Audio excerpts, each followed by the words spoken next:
One thing I actually still go through to this day is I was selling candy in middle school. I also did sell candy in middle school. I was selling candy too. Really just want to do it on my own and not work for somebody else, for real, for real. So instead of punching the clock, you go punch your own clock. You wake up and do it when you want to. My name is India. My business is India's Inspiration. My name is Vaughn. My business is Walker's Empire, where I sell shoes, and Yalvis. My name is Jamal and my business is Cold Hearted World. What inspired you to become an entrepreneur while still a student? And how did you embark on your entrepreneurial journey? What inspired me to be an entrepreneur? Really just want to do it on my own and not work for somebody else, for real, for real. So instead of punching the clock, you go punch your own clock. You wake up and do it when you want to. What was the second question? And how did you embark on your entrepreneurial journey? How did I what? How did you embark on your journey? Like, how do you get started? Oh, how I get started. I really just started. First, I started selling shoes, for real. I was selling shoes that didn't fit me no more. So I was selling old shoes. Next thing I know, I really wanted to sell into clothes. I was selling candy in middle school too. So it was just, I just always been selling stuff. So I just converted the shoes, the candy to clothes, for real, for real. What inspired me was mainly my creativity. I had been creating things since I was little, selling little rainbow looms, bracelets, all that.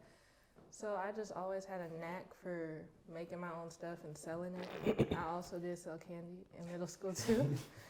But I started my business in 2020 during COVID because I wanted to create different things to put in my room and everything was closed. So I started making things and then it transitioned into bracelets, notepads, stuff like that.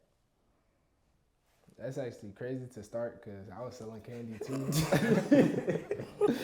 It's actually crazy, or whatever things you could really turn around, little stuff. Then really I started my brand in 2021, right after COVID.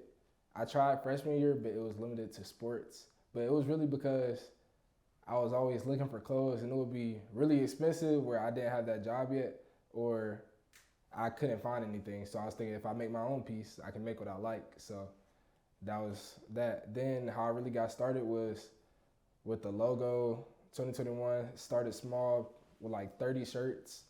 Then I started pushing it out in person. Then using social media, of course, because that's one of the biggest things you could use. My name is India. My business is India's Inspirations. I hand make and sell bracelets, keychains, notepads, you name it. In what ways have you leveraged your network or resources to support and grow your entrepreneurial endeavors? I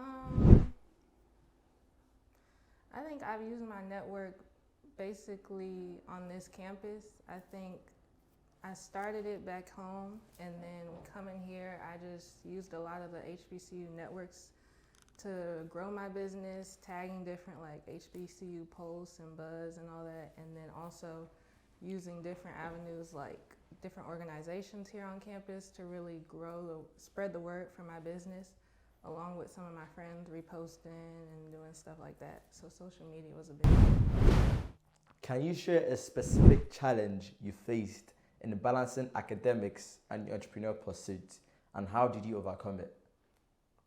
One thing I actually still go through to this day is since so much, people shouldn't be too much in their phone, but because with the clothing brand, you're doing so much on your phone and on social media, online and everything, I could be anywhere in class, anywhere. I could be somewhere important and I'll still always check my phone to see store purchases, if I had to get something out, always new ideas, because it really just happens at any time.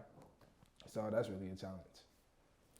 The biggest challenge I had was trying to work in pop-up shops in the middle of classes. So usually it's every Sunday, Wednesday, which is 12 to 2. So then I have a class that ends at 11:50. So trying to make my schedule work with my business, that's been a big challenge. My biggest challenge would be, time management, for real. So as far as clothes and selling shoes to class work, you gotta do your class work days ahead, for real, for real. So you gotta stay ahead on that. And with clothes, Like he said, you always on your phone dealing with clothes, marketing, anything you do, you trying to learn something. So it's easy to get distracted. Even if you go on Instagram, you trying to go learn something new, but you see a post or a video next time, you know you done wasted 5 minutes. You feel me? So that's the real thing, like just staying locked in on what you're trying to do. My name is Jamal, and my business is Cold Hearted World. Awesome. What role do mentorship and networking play in your entrepreneurial journey, and how have they contributed to your growth? They actually play a big role. I never had a specific person that could guide me throughout the journey, so it was really just me learning different things and having to find it on my own.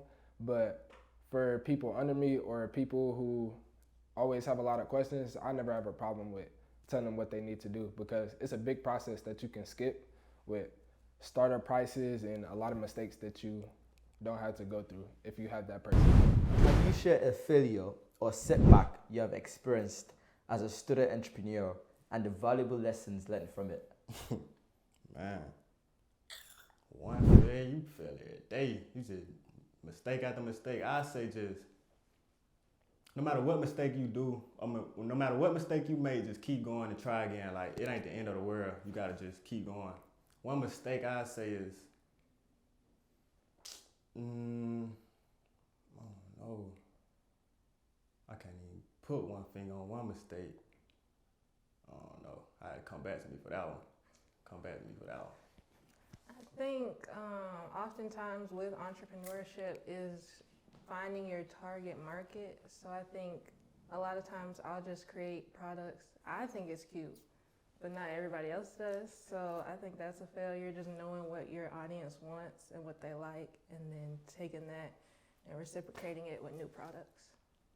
One mistake I used to make a lot was comparing myself to other brands or other brand owners. Because some people are just blessed with being on the For You page at all times, or their brand blew up faster, but that's not going to happen for everyone. So you need to take your time, make sure you're doing what you need to do, quality products and everything, so you can get to that level. But you can still use it as inspiration. Yeah, I say it. So I got a weird mistake, I ain't gonna lie. So my weird mistake is I spend too much time trying to learn something instead of just doing it and learning from my mistakes. So I spent a year trying to create a name, and we went with the first name I created. So I consider that a mistake. Like, you feel me? I spent too much time on like the small things. Can you please tell us your name and shout out your business?